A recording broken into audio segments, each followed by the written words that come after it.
my point on Jauan is, like, I don't know what they get for Jauan Jennings. 28 years old, calf injuries recently, certainly not a fast player. He's important to the 49ers, but would he be that important to other teams? I think they'd get like a fifth-round pick, maybe a fifth-round pick for him. So if you know that going in, then why even have the conversation? Because it's really not that big a deal. Let's talk about Jauan, obviously, first here, Tim. And what would you say to a person, and I'll raise my hand as one of them, what would you say to a person who says, I don't believe that this injury is a thing anymore, actually? It's not about that at all. Yeah, I mean, I'd say it's sort of got an inkling that Kyle Shanahan and John Lynch might sort of agree with you. I think from the beginning there was an injury and there was also a contract dispute. It was both things. What percentage of what side is more true than not? It's probably had a sliding scale as time has gone on, but I don't think there's much dispute that it's part of the reason why he's not practicing, or at least is influencing whether he would want to press himself coming back to practice. I don't know. As Jim Harbaugh would say, I'm not inside his head or his legs, so I'm not sure, but I think you can kind of lead into that one. But also, if you're a player and you think you're underpaid and you have a slight injury, you probably aren't as motivated in the world to go out there and maybe re-injure it and make it worse. This is a pretty big season for Jauan Jennings, but on the other side, it's a pretty big season to want to play, right? You would think you'd want to play. And I think that's the 49ers' frustration. It's all parts of it. It's all a mix. They have to be sort of careful and, understand that there are injuries in the NFL. You don't want to push a player out there if he's hurt, but strong suspicion is that the contract, if there's a new contract, that Cap would feel a lot better pretty instantly. Like Michael Parsons back, I think, feels a lot better as of about an hour ago after being traded from the Cowboys to the Packers. He was claiming that's why he couldn't practice. So it's all part of it. I think everybody understands. Aiyuk was the same thing last year. I think even more of a mysterious injury. And they basically challenged him that he was healthy at the end there, and you got to get back to practicing. And then guess what? New contract, he was back practicing. This is a similar thing. They're just not going to pay him as much as it paid Aiyuk. It's just period. So it's different in that way. Have you gotten any sense, either on or off the record, as to what the ask is from Jauan or where the 49ers are sitting? It seems to me, Tim, that these two sides are pretty far apart, but have you gotten any inkling as to what Jauan and his camp are asking for? Well, I mean, what you hear, not from the camp, but from, NFL circles, is that it's high. It's above 20 is what I've heard, and maybe a lot above 20 a year. To put him in the top 20 or so of receivers in that realm. 49ers have done it before with Brandon Aiyuk. So, there is precedent for lifting a guy way up on the higher ranks of the receiver salaries. What I've heard from the 49ers side in the air on that one is that they don't want to do anything. They are negotiating. I think there have been numbers exchanged, but they just redid his deal. And that's before he got 977 yards receiving. That's before he was the, first receiver, basically, when Aiyuk got hurt. That's before a lot of other things happened. But, their chances, we keep doing you every year, we're going to come back and do it again, and then we're going to tell Colton McKivitz, we're going to tell Trent Williams, we're going to tell, Brock Purdy, and whatever. So you understand that precedent that they don't want to break. But, it's everything. If you ask me what the dollars are, I would tell you just from my opinion is that it's not close. It's not even close. Now, at some point, you got to either make a deal or not, and the 49ers want him on the field on week one, and Jauan Jennings probably doesn't want to go on injury reserve or get deactivated or whatever could happen in the next few days if he's not practicing. But everything I've heard is he wants a lot, and the 49ers are offering very little. I'll put it that way. If I could generalize it like that. And I think we can all kind of write into what the money terms are based on that, but it's far apart. I've been hearing this. I've been writing this for several weeks now, right? It's not close. And it's pretty clear it's not close still. I'm thinking much beyond this year and wondering, with two other first-round draft picks at the position, one of them having already been paid, plus two young guys they really like in Cowing and Watkins, Robinson on a 2-year deal, do they even want to be in the Jauan Jennings business beyond this year? I think I've been saying for a little while, I don't think he's going to be on the team next year. I think they want him this year. And maybe Kyle Shanahan has a different opinion of that because he has been good for them. He does all the physical things that they want out of a receiver, and he can make, big catches. That's a nice combination for them. But I think they're tired of this with the receivers, frankly. They traded Debo. There certainly were contractual stuff with Debo. There was a trade request from Debo. They obviously went through a painful thing with Aiyuk, a deal that they do not like. They regret it almost immediately. And then he got hurt. Did not play well before he got hurt. So just to have this happen again, I think really puts them on the feeling that they don't need to be in the Jauan Jennings business much longer. But I think they want him on the team this year.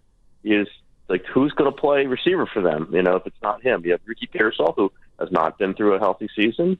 I think they really think a lot of Ricky Pearsall. Obviously, he was a former first-round pick, somebody that it fits what Shanahan likes in his offense, but you don't know. And then you need other people, and you can believe whatever you want to out of young players, or Russell Gage, or Sky Moore, or whoever, if they get Kendrick Bourne back. But these are not ace receivers. These are not studs. I think they want Jauan on this team, but they don't know. There's a line here that they don't want him that bad, where they're going to bust up President and pay him $22 million. That's not happening. They got to the point with Aiyuk where they just had him on the field. They just had to have Brandon Aiyuk on the team last year, so they paid it, and they regretted it. And then he got hurt. So I think Jauan's suffering from some of that, where it's a separate situation, but they don't ever want to go down that road again. So, yeah, I don't think he's going to be on the team next year. And, who knows how much longer he's going to be on the team this year. If he's going to be on the field, I don't know. But, yeah, there is a great weariness, and you could probably put stronger words on that from the 49ers side on Jauan Jennings and the whole wide receiver thing. And he's getting the brunt of it, but he also redid his deal last year. And I don't know if they told him last year, we're not doing this again. I don't know if they did, but they're basically saying it now. We are not doing this 1 year after you just did it. If you wanted to get redone now, you shouldn't have done it last year. I don't know if these words are being said, but that's the implication, certainly by the behavior and by the complete stalemate right now. Yeah, and the feel also that I got is that they're not trading him either. So either they tried a little bit and they didn't get offers that they thought were not interested in doing that. Yeah, well, so they said about Debo too, right? So, who knows? You say it until you do it. Right. But my point on Jauan is, I don't know what they get for Jauan Jennings. 28 years old, calf injuries recently, certainly not a fast player. He's important to the 49ers, but would he be that important to other teams? I think they'd get a fifth-round pick, maybe a fifth-round pick for him. So if you know that going in, then why even have the conversation? Because it's really not that big a deal. You're not changing your draft capital, your arsenal very much if you get a sixth-round pick for Jauan Jennings. So maybe you don't even have the discussion. Eventually, if they're ready to offload it from him forever, then yes, you take whatever you can get. But I think they can always do that. It's just not where teams are calling them up and saying, "Oh my God, we got to get this guy from you." That's like they were for Aiyuk. Frankly, teams were calling for Aiyuk. It wasn't, knock you down over with a first round pick and what else can we throw you? But it was something. Teams were willing to give up a second round pick or so. Same thing with Debo. That's just not Jauan's market. It's this weird kind of thing where he's valuable to what the 49ers do in some level. We know what it is, but he's not that valuable to other teams. He's just not. And Debo was sort of similar, right? Even when he was racking up all those run yards and receiving yards, but he was getting banged up. And what's he really worth to another team? If they could have got a first-round pick for Debo a couple of years ago, I think they would have done it. Nobody was offering that. So it just becomes this. He's certainly valuable to the 49ers and was valuable last year.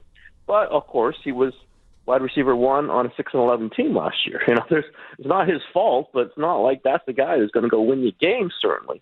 So it's just weird conjunction of two sides that don't have a ton of leverage and just makes this situation where nothing moves. Something is going to move. Everything that I've heard now, he's already asked to be traded, so maybe he's made his move.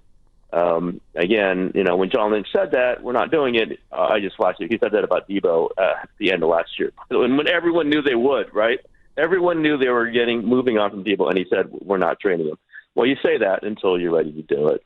But on this one, I don't know what they would get. I see an IR move or deactivation, or if it really comes down to it, if things really get bad, a suspension, which is what I think they were going to do to Aiyuk last year if he didn't get the new deal and he refused to practice. So it's one of those three things, probably, with a release, as the least likely of all that set, maybe a trade in there somewhere in that mix. But those are the things that are on the board, along with either him agreeing to come in with no new deal, which I don't think is real likely, or him 49ers giving him something on the back end, something that will make it okay for him to come in. They probably should, but I'm not spending their money. A couple million here, $3-4 million, something where you can pretend it's more than that. I don't think that's happened, by the way. I don't think that offer has happened. Maybe that's what gets him in. It's gone down a far road, though, and I think the 49ers might be actually a reverse on this. They're so mad they might be less willing to do that now because they wanted him practicing. Like, they wanted him in camp. They wanted this to be a nice, happy camp as opposed to what they had last year. That didn't really happen because of Jauan. I don't think they're real thrilled about it. I think we saw it on their faces yesterday. Here's what I would say if Drew Rosenhaus, his agent, was sitting in front of me, which is, what is your end game? In other words, is Jauan actually willing to miss games starting next week? It doesn't feel like he's in position to do that. Yeah, I don't know that this is a Drew Rosenhaus-driven thing. He's the agent. He's had a good relationship with the 49ers. I think, he understands that his client probably has earned more money, so he's asking for it. I don't know that we haven't heard this rattling from him except for that one shot in at the ESPN that he wants a new deal or he'll ask to be traded. They've asked to be traded. But beyond that, we haven't heard this stuff that you usually hear with Drew. So I think this is more Jauan, if you ask me, and that's okay. It's his right. It's his right to play it out as hard as he can. So I don't know that it's Drew Rosenhaus thinking this. I think it's Jauan Jennings saying, I'm a $25 million a year player. Probably, he was last year. Will he be in the future? Do the 49ers have to pay for last year? No, but you get some of the logic there, and they're going to desperately need a receiver while Aiyuk is coming back, while DeMarcus Robinson is suspended, or it's a bet against Ricky Pearsall in Jauan's mind. But I think this is, if you ask me, again, I don't know, but if you ask me, knowing how Drew has operated and knowing that he was Frank Gore's agent. 49ers have a really good, have a solid relationship with Drew Rosenhaus. They really haven't gone to the wire with him. I don't know that it's him. I think this is a player-driven situation, and it might be up to the player to figure out how he gets back in. Because you're right, he does not win by not getting game checks. He does not make himself a better free agent at the end of the season by missing games or by being a malcontent or by skipping practice. The other thing, though, is he's 28 at the end of this year. When he goes into the offseason, he's going to be 29. And those are not the greatest years to go in to market as a free agent as a wide receiver. So it might be now or never. And I do think that's part of Jennings' position, and maybe Rosenhaus's too. This is it. This is when he's going to get it or not. And he might not get it. But I don't think he's going to be in a better situation, even if he plays out the season when he's 29. It's just the reality of NFL life sometimes.